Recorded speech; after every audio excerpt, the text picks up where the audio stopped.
दोस्तों Trident limited की बात करें तो क्वार्टर टू का रिजल्ट काफ़ी शानदार दिया है कंपनी ने। आप देख सकते हो कि रेवेन्यू और प्रॉफिट दोनों ही बढ़े हैं। तो इस समय टेक्सटाइल सेक्टर बहुत सारी प्रॉब्लम झेल रहा है। स्पेशली इसका जो बिजनेस है एक्सपोर्ट से आता है, 53% एक्सपोर्ट से बिजनेस आता है यूएस और यूरोप के बाजार से। उसके बावजूद भी ये जो प्रदर्शन है काफ़ी अच्छा है और इसके पीछे वजह है कि कंपनी ने अब डोमेस्टिक मार्केट में फोकस करना शुरू कर दिया है।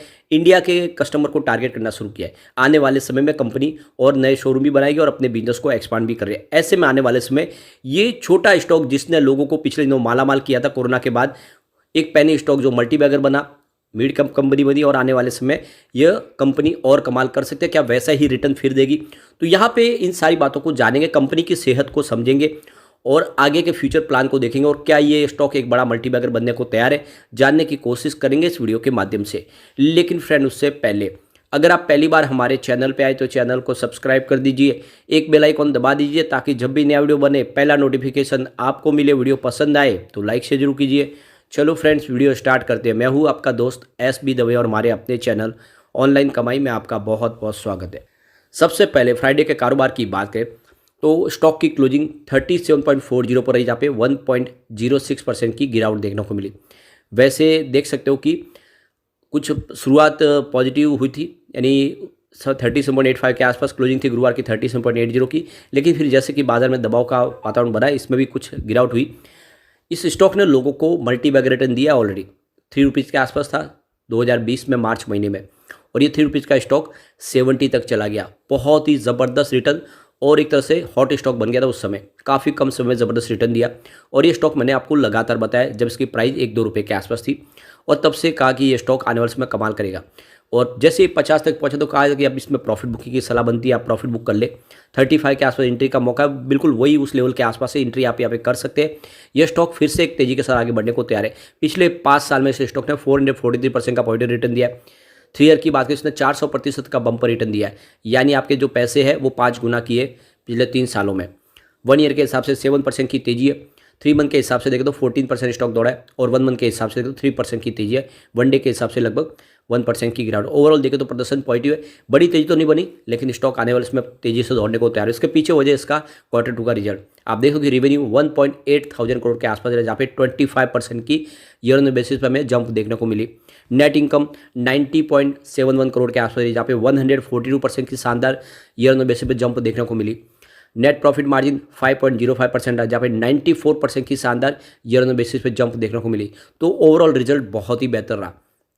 अब यहाँ पे रिवेन्यू देख ही सकते हो सितंबर 2022 में, जहाँ पे 1443 करोड़ के आसपास था, जो इस बार सितंबर 2023 में बढ़ के 1812 करोड़ के आसपास पहुँच गया है। और पिछले 4-5 क्वार्टर में देखें तो सबसे शानदार इस बार आपको रिवेन्यू दिखाई देगा, यानी प्रदर्शन बहुत ही अच्छा रहा है। प्रॉफिट में भी काफ़ी ज़बरदस्त इजाफा हुआ है। सितंबर 2022 में जहाँ पे 37.39 करोड़ का प्रॉफिट था, जो इस बार 90.31 करोड़ तक पहुंच गया। वैसे क्वार्टर बेसिस पे कुछ कम हुआ है। जून में 91.34 करोड़ का प्रॉफिट था। ओवरऑल देखें तो प्रदर्शन इस बार काफ़ी शानदार रहा है।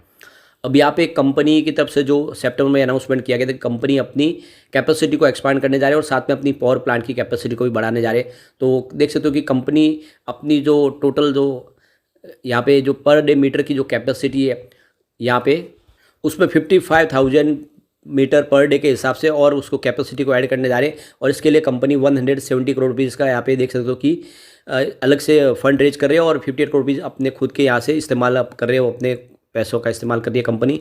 और इसके अलावा देखें तो कंपनी जो अपनी पावर प्लांट की कैपेसिटी उसको बढ़ाने जा रही है, यानी देख सकते हो कि 49.4 मेगावाट की कैपेसिटी उसको बढ़ा के 65.7 मेगावाट के पास करने जा रही है, यानी 16.3 मेगावाट की कैपेसिटी और बढ़ा रहे। और इसके लिए कंपनी करीब 169 करोड़ का यहाँ पे खर्च करने जा रही है, जिसमें 120 करोड़ का वो कर्ज लेंगे और बाकी 49 करोड़ कंपनी अपने पास से इस्तेमाल कर रही है। तो अब आप देख सकते हो कि कंपनी अपनी कैपेसिटी लगातार बढ़ाने जा रही है।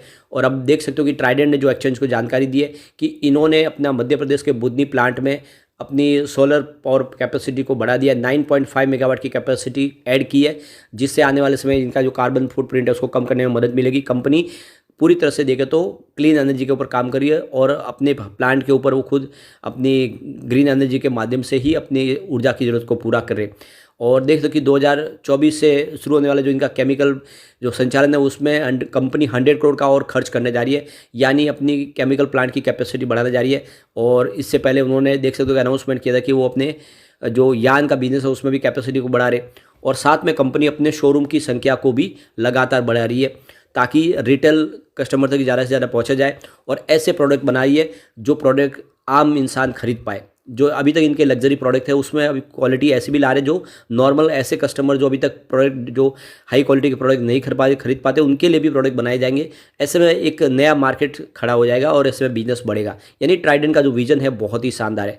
लगातार अच्छा डिविडेंड भी कंपनी देती है। 2021 में 2 बार 36% का इन्होंने डिविडेंड दिया है और 2022 में कंपनी ने एक बार दिया 36% का। उसके पीछे वजह थी जो रसिया यूक्रेन का युद्ध शुरू हुआ और दूसरी और सारी प्रॉब्लम, उसकी वजह से कंपनी डिविडेंड एक ही बार दे पाई और 2023 में भी एक बार ऑलरेडी डिविडेंड दे दिया। अगली बार फिर से डिविडेंड की संभावना बनेगी। तो काफ़ी शानदार कंपनी अपना डिविडेंड देती है। यहाँ पे इसके पॉजिटिव और निगेटिव पहलू को एक बार देख लेते हैं। तो पहला जो पॉइंट है वो निगेटिव, वो है एनुअल रेवेन्यू जिसमें 9.45% की गिरावट देखने को मिली है जो 6,356 करोड़ के आसपास रहा है। लेकिन दूसरा पॉइंट पॉजिटिव और वो है क्वार्टरली रेवेन्यू जो 25.03% के आसपास रहा है जो ईयर ऑन बेसिस पे 1,811 करोड़ के आसपास रहा है। तीसरा पॉइंट फिर से निगेटिव और वो है एनुअल नेट प्रॉफिट जिसमें 47.17% की गिरावट है जो लास्ट ईयर 440 करोड़ के आसपास रहा है। एक पॉइंट फिर से पॉजिटिव बन रहा है और वो है क्वार्टरली नेट प्रॉफिट जिसमें 142% की शानदार जंप देखने को मिल रही है जो ईयर ऑन बेसिस पे 90.71 करोड़ के आसपास रहा है। एक पॉइंट फिर से निगेटिव बन रहा है और वो है स्टॉक की प्राइस जिसमें 7% की ही देखो तो परफॉर्मेंस देखने को मिली है, अंडर परफॉर्म है अपने सेक्टर के मुकाबले। अगला पॉइंट फिर से पॉजिटिव वो है प्राइस टू अर्निंग रेशियो यानी पी रेशियो जो 41.66 है। तो जो सेक्टर का पी रेशियो वो 68.61 के आसपास है। उसके हिसाब से देखें तो ये पॉजिटिव पॉइंट है क्योंकि सेक्टर के मुकाबले इसका पी रेशियो कम है। एक पॉइंट फिर से पॉजिटिव और वो है डेट टू इक्विटी रेशियो जो 0.33 है, लेस देन 1 है। तो ये इसके लिए एक पॉजिटिव पॉइंट है। इसके बाद एक न्यूट्रल पॉइंट आपको दिखाई देगा वो है रिटर्न ऑन इक्विटी यानी ROE जो 10.51% के आसपास है। नॉर्मल रेंज के अंदर है, 10 से लेकर 20 की नॉर्मल रेंज है।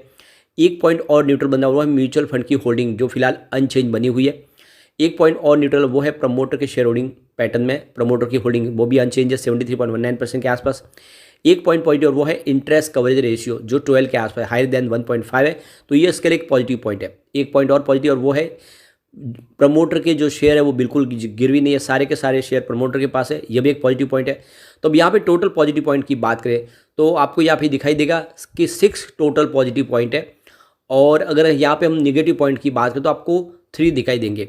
यानी देख सकते हो कि जो पलड़ा भारी है वो यहाँ पे बिल्कुल पॉजिटिव पॉइंट की तरफ है। इसमें पॉजिटिव पॉइंट बहुत ज़्यादा, इसके अलावा 3 न्यूट्रल पॉइंट भी है। तो कुल मिला के कंपनी की सेहत वाकई में मजबूत है और लॉन्ग टर्म इन्वेस्टर इसमें अच्छा पैसा कमा सकते हैं। यहाँ पे शेयर होल्डिंग पर देखें तो प्रमोटर की होल्डिंग काफ़ी शानदार है, 73.19% की होल्डिंग प्रमोटर की है। FI का इन्वेस्टमेंट काफ़ी अच्छा है, 2.47% होल्डिंग थी जून में, फिलहाल 2.56% हुई है सितंबर में। तो यहाँ पे FI ने भी इन्वेस्टमेंट को बढ़ा दिया है। DI की होल्डिंग भी काफ़ी अच्छी है, 0.05% की होल्डिंग लगातार बनी हुई है। जनरल पब्लिक की होल्डिंग कुछ कम हुई है, 24.29% होल्डिंग थी जून में, इस समय 24.20 हुई है। कुल मिला के अगर आप लॉन्ग टर्म इन्वेस्टर हैं तो ट्राइडेंट में निवेश करें।